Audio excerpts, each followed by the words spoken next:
Hey yo, man, we back with another one, man. We making it happen today. We making it happen, man.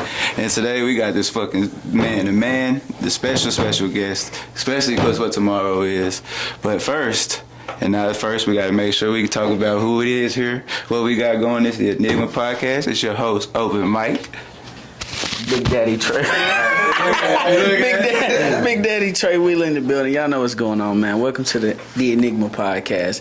And tomorrow, man, Texas finna whoop OU ass. Man. But before that, and for the, you know what I'm saying, for the holiday, I got a couple OUians in my face, you know what I'm saying? Yeah, so man. I'm gonna let him introduce his fellow OUian, you know what I'm saying? Yeah, man, he's that motherfucking guy. One fucking Big 12 championship when he was there. How many times? Fucking 4 in a row, 3 in a row? 5, bro. 5. Fuck you talking about? I stand corrected, goddammit. I stand corrected, man. It's that man. I had the pleasure of going to school with him for a little bit. It's that guy, OU alumni, just that man overall.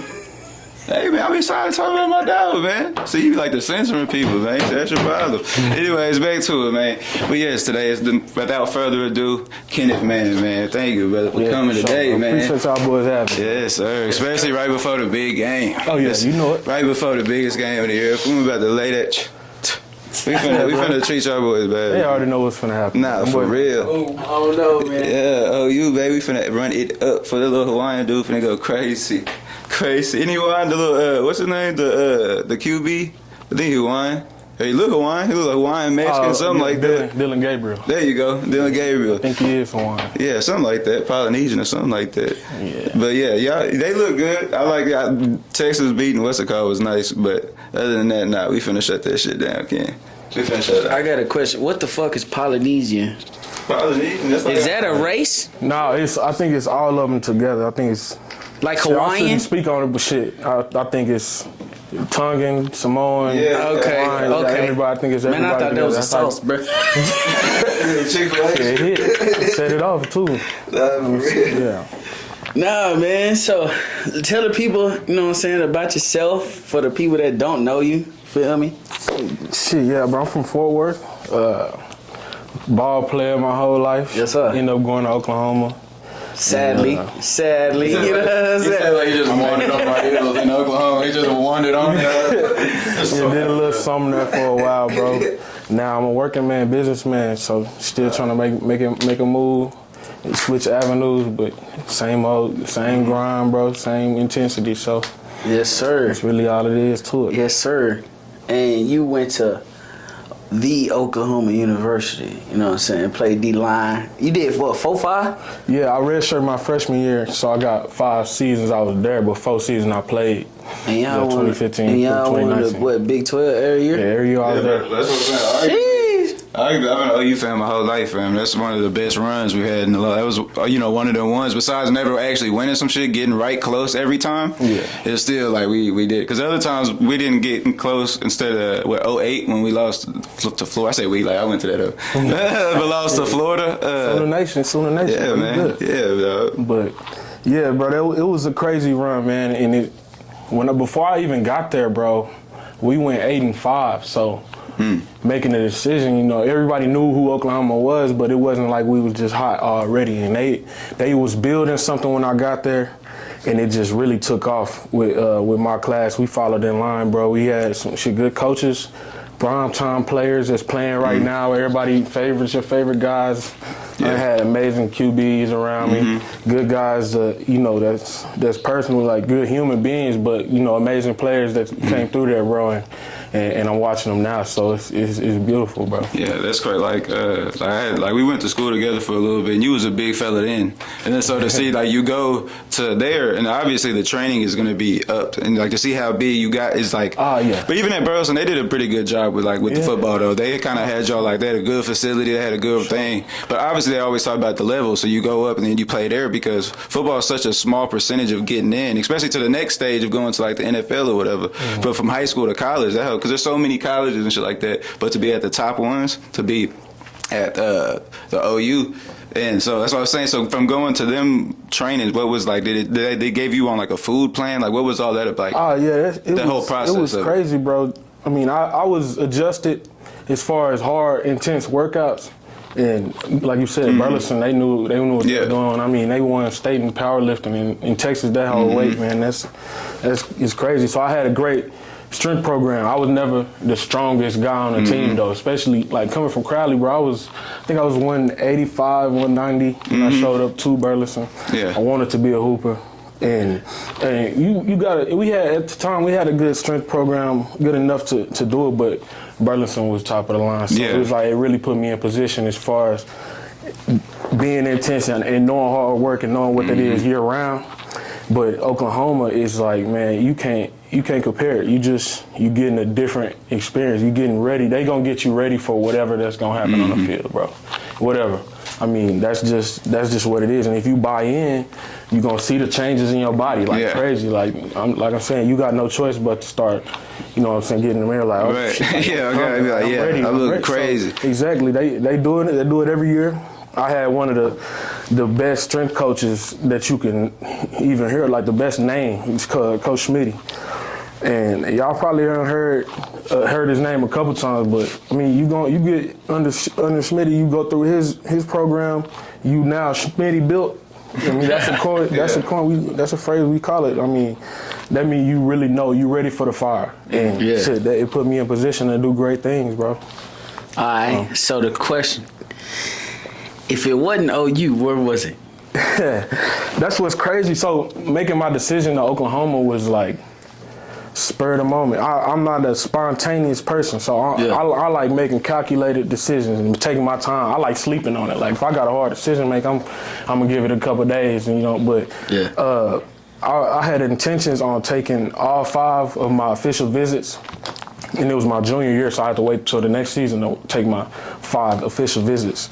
And at the time, I think Oklahoma was 31. And so I had a lot of schools and people was all biting at the same time. And at the time, they sent me a message on Twitter because that was the way they could speak to players. You know, they had little seasons that they could reach out and talk to players. Yeah. But it wasn't no stipulations against using Twitter DMs. So that's how coaches talk to players. And ended up waking up to a message from my coach saying Oklahoma offered me. And they wanted me to take a visit. And it's funny, they offered me the day after Oklahoma State offered. That's how schools do it. For some reason, so like a bunch of young guys might get discouraged, but they see what you done put out there, but they waiting on somebody else to do it sometimes. And then once somebody else do it, you end up, it just snowballed. Like I had my first offer on a Tuesday. By Friday, I think I had 7. Now the next week I had so it just started rolling. They waiting on you and they see it. I ain't never heard of that. Yeah, it was weird. I don't know if it's probably a different landscape now, but man, where was I at? I was trying to get to about the snowball effect. You said you got how I chose Oklahoma. So I'm like, I'm gonna go on a visit. So I went up there and took my family up there. And I had already went on unofficials and seen like big schools. I had been to Texas. They didn't offer me, but they, they're looking and they sent a mail and whatnot. And I had been to Baylor. Baylor had just won a Big 12. That was when they had RG3. It was coming out of that season.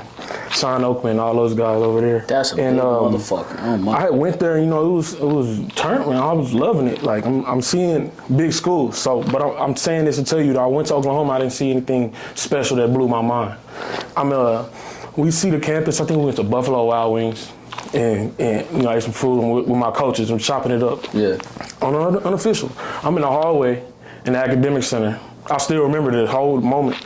I'm looking at this like old school picture of this football player. I'm talking about when they had one bar on the helmet, like old school, on the poster. And I look down the hallway to my left, and my head coach at the time, my would-be defensive lineman coach, and his partner, his assistant, and my mom.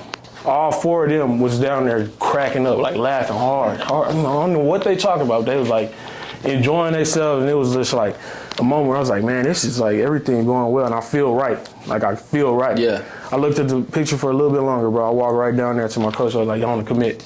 right now today. And he was like, really?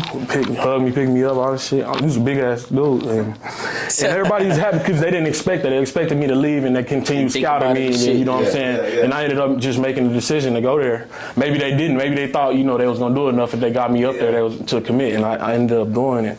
And I threw everything out the window. I was like, fuck the official visit. So I'm about to commit here. And I'm going to Oklahoma. I'm about to be done with this recruiting process. That was my junior year. Yeah.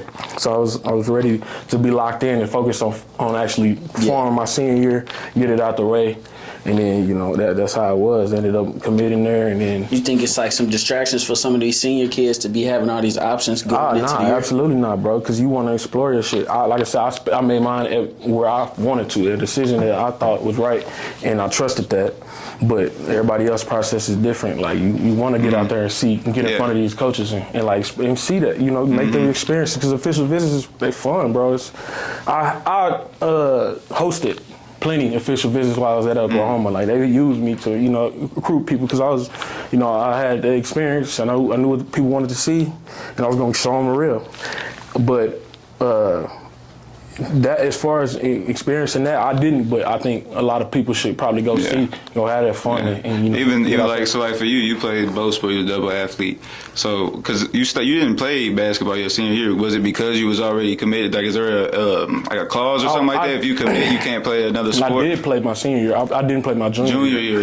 I didn't play my junior year because I wanted to lock in. It's funny because when I came to Burleson, I really quit. I really quit. I was just gonna play. I was just gonna hoop.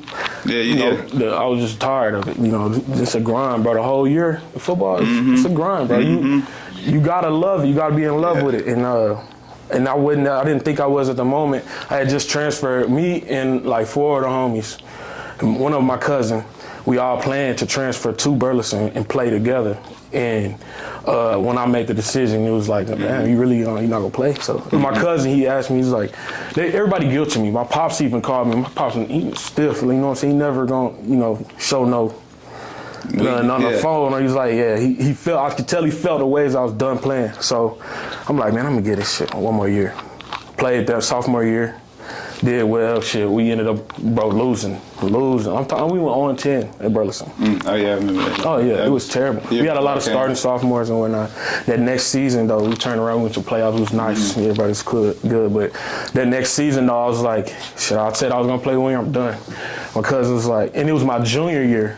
My cousin's senior year, he was like, yeah, you know, you told me you was gonna play again. I appreciate that, but it's fucked up that you were going to leave my senior year, my last season in high school. I can't play with you. And I'm like, shit. I'm like, all right, I'll play another season. He put it that like was that. My junior year. And my junior year, after junior year, was over at 31. So it's like, you playing ball. So I committed and everything. My whole mindset changed. But luckily, they got in my ear about it. And I continued to stay on that path because I was ready to be done. And ended up making everything happen after that season. So junior year is real important, bro. It's real. It is. So like with you know, going to a big D1 school, and then now since like you've been graduated, and with how that whole like NCAA and everything's changed, and what do you think about that? What's your thoughts about that? Did you have like strict feelings about it, or?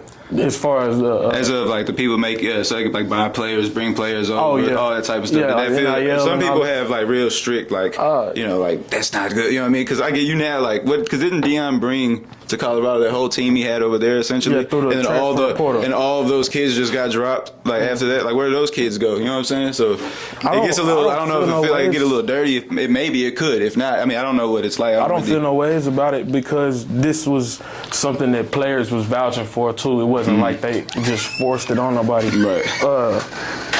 It's a lot to, you know, discuss about that. It's everybody's your opinion on it, bro, because a lot of guys freshman year, they'll get in and see that, hey, this is different. Like this is a whole different level. Like, hey, do I have it? People start questioning stuff. And that's a normal thing. That's a normal way to feel. But you could be a guy who fold and be like, yeah, man, I'm out. I'm about to hop in the portal. It wasn't like that when I first got there. You couldn't just go to another school. So like stipulations, you probably had to wait season, you know, depending on where you go. But I remember but I was captain, so it was a Sunday, and we never really have anything on Sunday. Coach Riley called me and the other captains into his office. This is before we had the portal.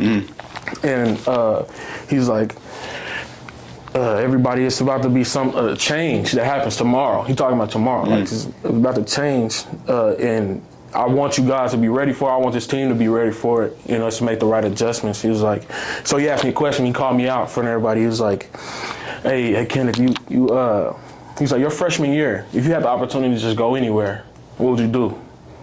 And I told him straight up, like, I probably wouldn't be here, cause I probably would have just transferred out anywhere.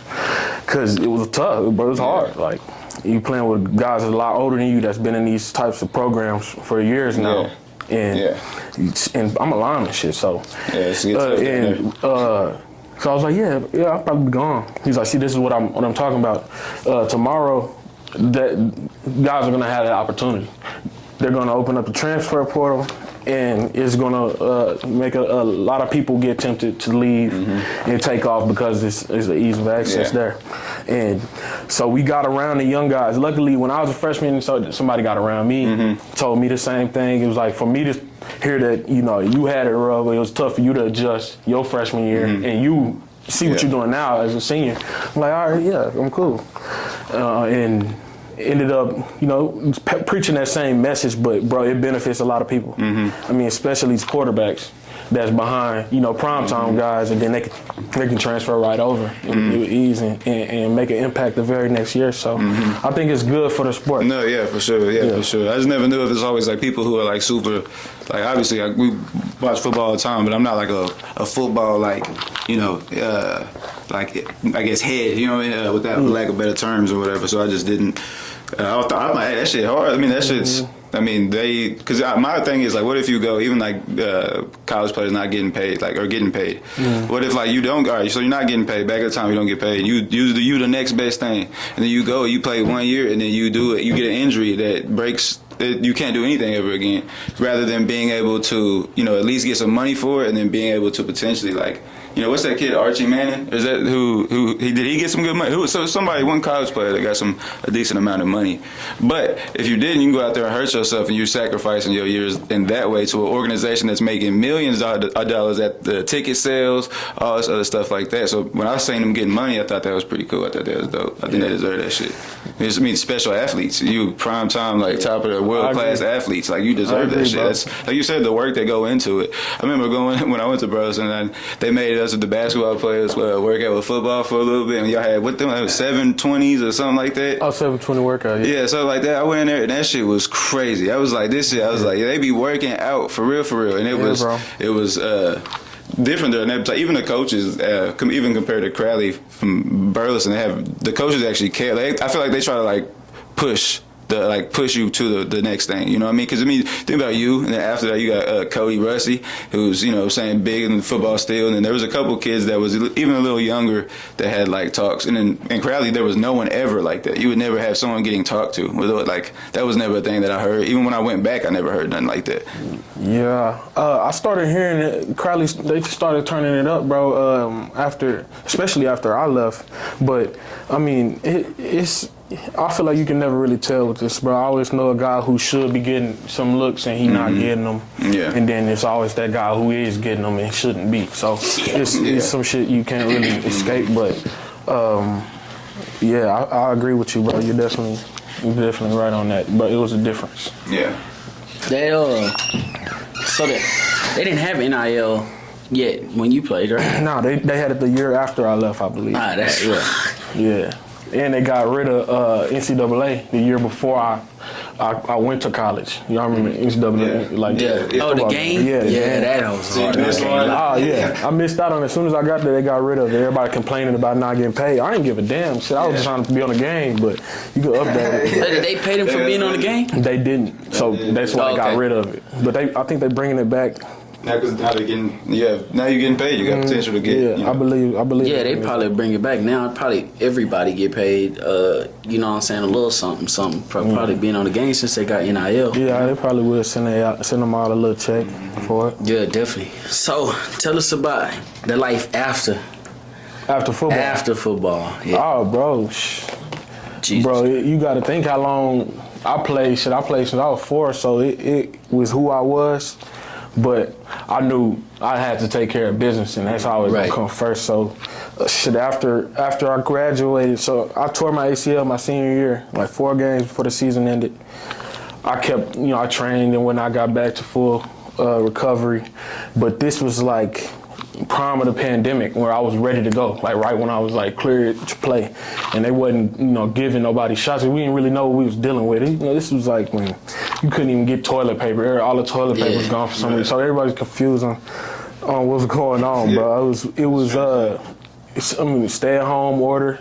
I just didn't. If it was so long, I didn't get a shot, and it was so long, I was like, hey, I ain't making bread right now, so I need to start working. And I started studying for this NMLS test, bro, and became a loan originator. So I was originating loans, and setting people up with their mortgages for like a year and a half, and then now I'm doing business development. So I'm enjoying it, bro, but it's work. It still works. It's not football. It's a different love for it. Of course, I'm gonna make it happen and do big things here, but it's nothing like it, bro. It's nothing like it playing at that level. Hard to adjust. Playing at that level, because your mind is gonna always be there. Right. And then especially for me, because I didn't really see what it could have been, and then I'm watching guys I played against, played with, made plays on, was on a team with, so you're gonna always think about it. Yeah, definitely. Once you know that, it's the future that should be on your mind, or present, or living in now, enjoying yourself now. Exactly. So I reminisce, of course, and it's always gonna be there. But I'm focused on the present, bro. Being a father, being enjoying my life, enjoying the time with family. You know what I'm saying? Yeah, appreciate that. Appreciate that, bro. No, for sure. So I went blank. What did you major in this? At OU? Yeah, human relations. Okay. So are you getting to use that right now? I mean, of course, everybody want to see you got a degree, right? But I'm not directly using. If I was using, I would be in HR at some company. Oh, okay. It's like human resources, same thing. Oh, okay. Yeah, but so you was interested in that from the jump, like coming out, or you just had to pick some shit? Absolutely not, bro. I didn't know nothing about. When they said what you want to major in, I was confused. Like what are we talking about? I'm a football. I'm a student athlete. I think I should have been ready for that, but it was all adjustment, bro. It was when they said it, I was like, well, give me some options. Like, let me hear what I can do. 'Cause I don't know I can't tell you a name of what I want to major in right now. Yeah. And they started speaking. And of course, I wanted to do what was, what was most sought after, bro. I was like, I'm gonna do business. I'm gonna get a business degree. Yeah. Got in there, started doing that math. Some pressure. I was like, yeah, they saying maybe this not for me. Then I knew people who had businesses that they never got no business degree. But maybe it could have helped me if I stuck with it. But I was so focused on football. I was football minded, bro. And anything that came with school, it was like I kind of felt forced to do it, but I was still doing well there, And I was always smart, bro. I always had the grades, but even if I didn't put 100% focus there, I knew what I could do well and what I did. But I ended up wanting to do the easiest thing, and it wasn't the easiest thing. It was one of the. It's still a good degree, I think. And but it was mostly like me doing essays. I did a lot of essays, did a lot of classes learning about people and ways people react to situations and learning how different everybody is. Like, it was cool that but my focus wasn't there. And it wasn't no huge decision for me. It was just like, all right, man, go with this. So do you think that, getting tapped back into football in a coaching way is something that you would do or be even thought of? Because I saw for a little bit like you was in touch with the team still, like a couple years after graduating. You would obviously be doing shit. So I didn't know if it was like coaching or more of like like player relations. I don't know the terms that they be using and shit. But yeah, bro, I love coaching. Like I love getting around the youth. Because I feel like I have a lot to share with them as far as the basis of the game. I really know how to break down the fundamentals of it. I mean, I'll take it back to the starting, like your stance and you get off and your hand work and protecting your chest, eyesight, ways to have a faster way to play, the way to break it down easier. So I've been training kids since I was in college. That's why the NIL could have benefited me, bro, crazy, because I could have really blew it up, made a business. I was jumping through loopholes to train kids in college. I had to. It was certain stipulations on what I could do, how many kids I could have, and how often I could do it. So I couldn't really make a real business out of it. But I got around. I still do the training. I wanted to be a coach for sure. But as far as high school coaching, bro, I just want to make some more money than what they're selling is. No disrespect to anybody who's coaching at all, but I would rather do college instead of high school or middle school or something.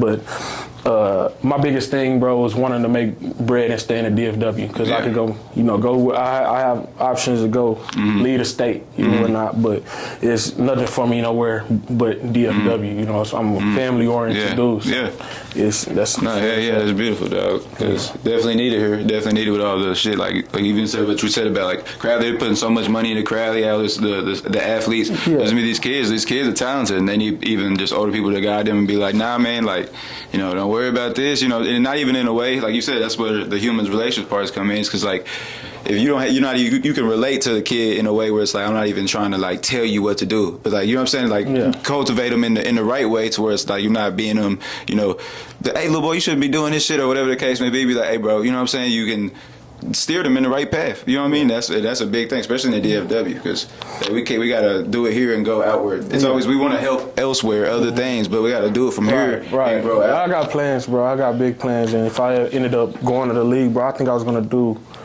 a lot here, but I can still make it work. It's just gonna be longer term. Period. But I definitely feel like kids have much more respect for you too, because you've been where they want to be. A lot of these coaches ain't did a damn thing. You know what I'm saying?